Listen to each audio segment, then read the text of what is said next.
We have removed, step by step, the very foundation that this country was based upon. Ben Franklin said this system will not work on an immoral people. It has to be a moral set of values, or this country will not make it. We've systematically tried to kick God out of our schools, very successfully, might add, from the public square. And I'll be here to say right now that I believe the separation of church and state is good. But as a mayor, I cannot leave office without saying once again, separation of God from state is nothing less than disastrous.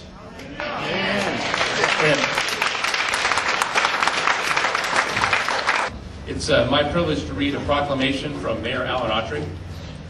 Whereas, on the annual National Day of Prayer, which is held on the first Thursday in May, we wish to emphasize the City of Fresno's needs.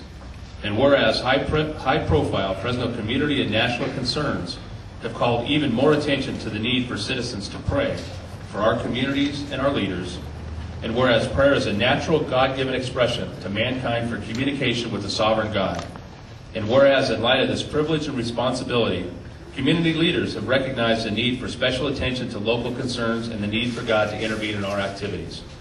Now therefore be it resolved that I, Alan Autry, Mayor of the City of Fresno, do hereby proclaim Thursday, May 1, 2008 to be a day of prayer for the City of Fresno.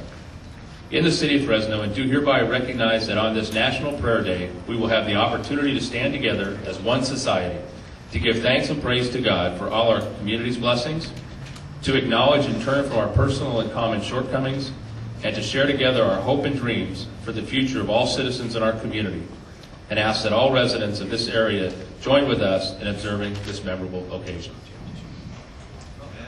You know, I think we lose sight of the fact I was just in my office looking at the Constitution that hangs left in this 10 Commandments that I have to the right that's been there for about 7 years.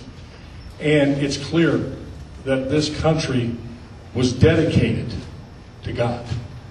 It was dedicated to God when in the Declaration of Independence, we're fighting to be a country.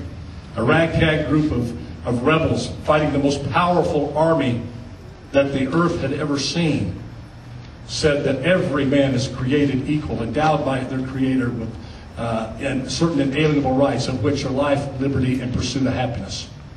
And it carried on to the Constitution. From the last line before all of those beautiful rights that we all share today, to secure the blessings of.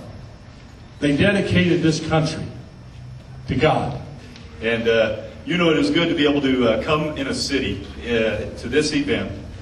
For me as a police chief, to be able to stand up here in uniform, to be able to profess my love and belief in the Lord Jesus Christ, and not have the critics that you see in some of the other cities. And that just speaks highly of the type of city that we have under the leadership of our mayor. And I want to say thank you for that.